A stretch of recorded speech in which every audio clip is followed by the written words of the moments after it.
fan club. And that little bowler down there in the middle, that was designed by our own Bo Hudepohl for the Boomer Lothian fan club. And of course, Greg Lothian is our two-time defending champ. Nice design, Bo, but people at home, don't kick your right leg up in the air when you throw the ball like that. Well, my computer can turn him around and make him a left-hander, though. Amazing what they can do this day. First ball championship match. Greg Lothian starts them out the way he did the past 2 weeks. And you could hear one of the most vocal followings, maybe next to Kim Herman's, although the Boomer fan club won't like that. This year, we've had two kings. One has been Kim Herman for the first 3 weeks, then Greg Lothian for the last 2. Will Doug Henderson unseat him and become only the third king in 6 weeks? Bo, I'm putting that question to you. Well, Doug is really stroking the ball well this morning. He's coming out when under pressure and making the shots, and it looks like he has not the amount of speed that he had before. He leaving the 4-8 that time. I tell you what, you say you don't play your opponent. Greg Lothian came out, took no time, threw an absolutely crushing strike. He established with one shot that he is the man to beat. Trying to duplicate Kim Herman's feat of 3 straight weeks as king. 4-8 is history for Doug Henderson. That does a lot of things to your opponent. To have the crowd behind you, it does affect you. It does affect most people anyway. But to take no time, come out and throw a shot that was as strong as Greg Lothian, that says it all. Come and get me. That's exactly what he's saying. Let's see if Doug Henderson is up to the challenge. You know, Doug has bowled really well in our qualifiers this year. He's been with us almost every week, and he's been cashing consistently. That's what you like to see. So, Boomer's mob is up and on their feet. Greg Lothian, 22 years old. Doug Henderson, 24. Kevin Hayes, 23. That's no wonder I can't. The future is bright, Bo, for bowling in Cincinnati. There's an age restriction on the qualifier. Average age 27 and a half today. You know, the learn-to-bowl classes that we have available in the city at the different centers really do help. How about that for a strike? We went from 4-7-9 to a strike, and the 10-10 did all the damage. Look at it here, ladies and gentlemen. Keep your eyes fixed on the head pin. Center your screen. Watch it right. Whoops. Say the 2-pin. I'm sorry. 2-pin did all the damage. Wedged itself in between the 4-7, tripped it out, and then went through to get the 9. The Blues Brothers? I didn't know they were going to be here today. Part of the crowd here at Harrison Bowl. The Bruise Brothers. That's Boomers. Bruise Brothers. Lothian third frame, just cranking them out today. Doug Henderson has to have his work cut out for him today. The revolution, the roll on the ball, absolutely pure as you could ever hope to get it. Greg Lothian's throwing the ball like a clock right now. Not to belabor the point, Dave, but what I mentioned before about the lane conditions and how they change in the course of the three games. Greg Lothian, I guess once you find the mark, Bo, you just go right after it. Well, I think Greg has the stamina. He's been over there loosening up, and he's ready. He's got a little confidence because he's won a couple weeks, and he's in the exposure on TV. It's getting easier each week, I think. I think there's a certain amount of adrenaline that'll flow that he'll agree to. Yes. As you look at the score sheet, it tells it all. 10 pins separates the two players. Doug Henderson made 1 error. Greg Lothian has made none. Both players striking with regularity. Boy, this is great to watch this kind of ball. I get pumped up. I'm so pumped up, I'm able to go over and shoot something today at Durban. Well, you bowled good this week. I saw on the marquee at Stumps, Dave Newrath, 749. Well, yeah, I did shoot 749. That must have been a different Dave Newrath. My son. Your son, yeah. Everything comes together at a certain point, and it happened Thursday night, and hopefully I've got some of that momentum to carry over to today, but we'll find out next week. Doug Henderson looking at the 7th pin in the 4th frame. And takes it down.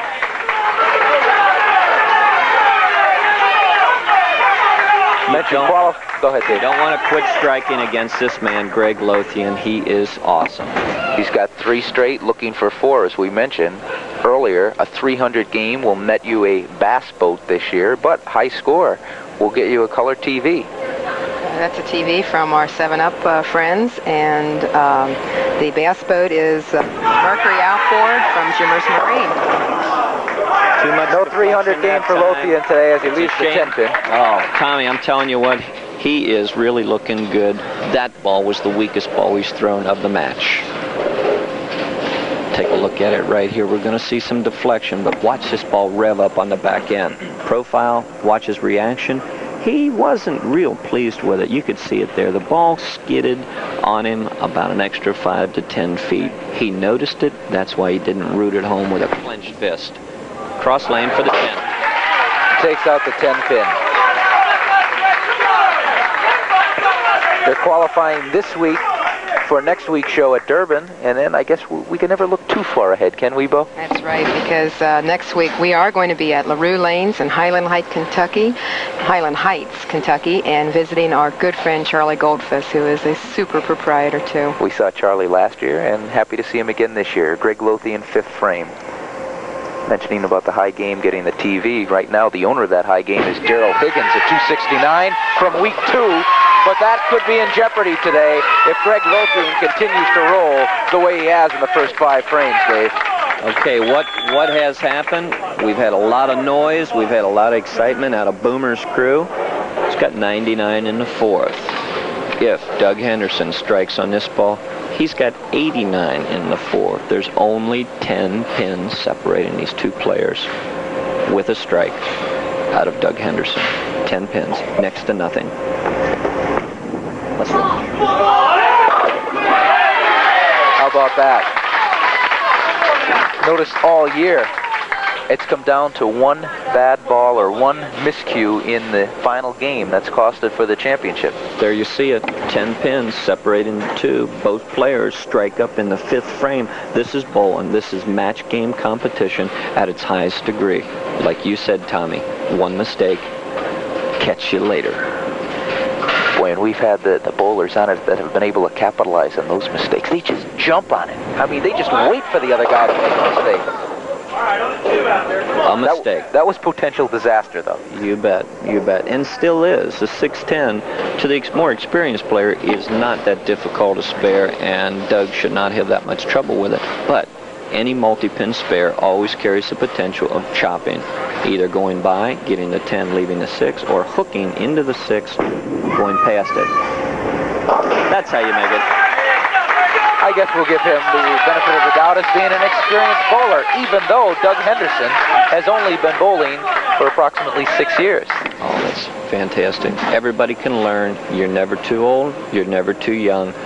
BPA supplies the equipment. They supply the area, and they provide the instruction in most cases to at least give you the basics to go out and have some fun.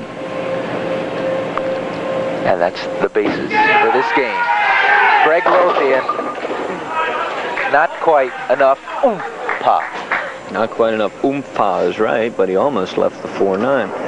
That strong, revving, powerful ball that we talked about almost cut directly through the back of the pins, leaving the 9. It fell forward, almost took out the 4, but almost doesn't count. We're looking at 11 pins, the difference between the 2 players. Both players, with this cover, will have a spare up. There it is, the 4-pin spare. Dave was mentioning the BPA earlier. They're well represented today, Bo, as always. As always, that's for sure. Our friend Sam Coleman is here again from Coleman Lanes. Mike McDonald from Stumps, where we will be in a few weeks, and Walt Tarpley, where we will be next week from Durban Bowl. And very quickly, Durban Bowl has made arrangements to have something really exciting happening in Cincinnati. We always like to go back and say the good old days and different things. Right. And the nostalgia is famous Shaneland All-Stars team with Eddie Jackson and crew, and the Hudepohl All-Star ladies team is going to put on an exhibition and a clinic at Durban Bowl on March the 15th and 16th, and we'll talk more about it next week, though. Super. That man right there that you see enjoys a 20-pin lead. I'm sorry, a 10-pin lead still. By not striking in the 6th frame, he left the advantage on the table for Doug Henderson to jump up and keep it within 10 with a strike. He does that. Henderson is not going to quit here. He's got the momentum of 2 fine games already today, and he's going to try to make it 3, but he's got his work cut out for him. Here we get into the critical part of the match. Every frame, every ball is critical, yes. But your paper runs out, your chance to throw strikes or your opponent to make an error gets less and less. Right now, going into the 8th frame, 10 pins, Greg Lothian, the leader. This man, opportunity to cut it to 0 with a strike. It's been the story for Doug Henderson this game. Strike, spare, strike, spare, strike, spare.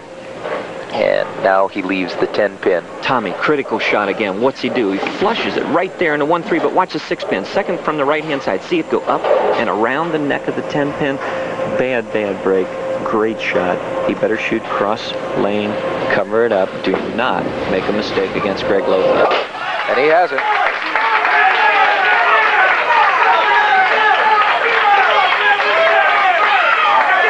Now the situation is this. If Greg Lothian can throw a strike in the 8th frame, he will stretch his lead to 20 pins, also have the advantage of the strike working in the 8th frame. Big shot. He could salt it away early if he knocks 10 pins down.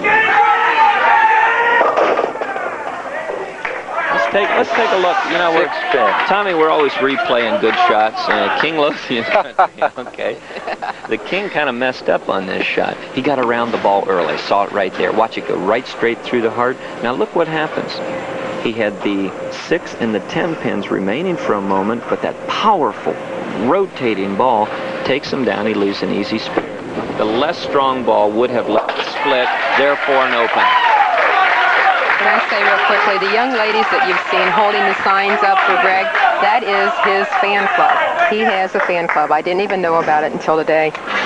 10 pins, separating the 2. Both players spare up in the 8th. Pin count becomes a potential problem. Here in the 9th frame, you got to fill them up.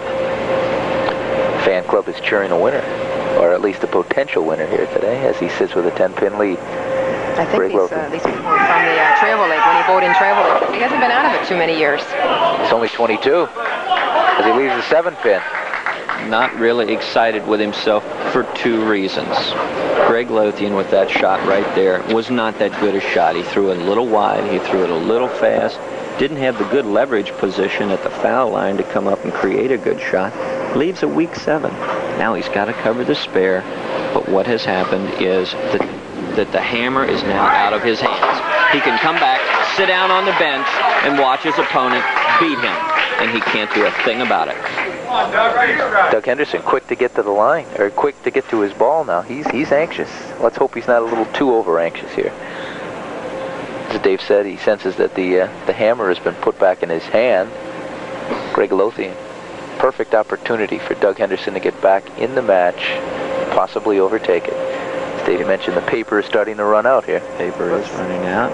He did exactly the right thing. Something, whatever it was, broke his concentration. Perhaps the importance of this shot weighed a little more heavily on his mind than execution. But this is a situation. If he strikes in the 9th, 10th, and 11th, and 12th, he wins by a pin. 1 pin, regardless of what Greg Lothian does. Let's watch. He's got it. He's got it. 9th frame strike for Doug Henderson. He needs 3 more, and Greg Lothian has been dethroned as champ. It's all over. This is it. What's he do? He trusts the ball. Head pin goes to the wall, comes off, knocks the 4 directly into the 7. The 5 pin is always looking for an exit. It found it. Doug Henderson, big shot. Every shot is a big shot. He can do it right here with this one and 1 more. He can force Greg Lothian to double in the 10th.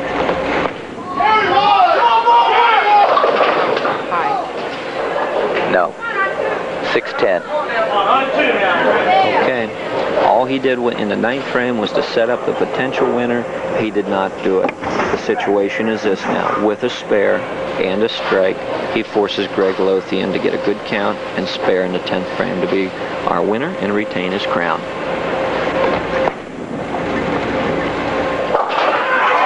Henderson takes out the 6-10. Now looking for the final strike. This seems really intense. He does. He's played great matches thus far. Winners in the first two, beating Steve Miner 248 to 224, then taking out Kevin Hayes 216 to 201. He's going to get another 200 game here in game 3 against the king, Greg Lothian. Count is critical. Okay, that's enough. Let's set it up.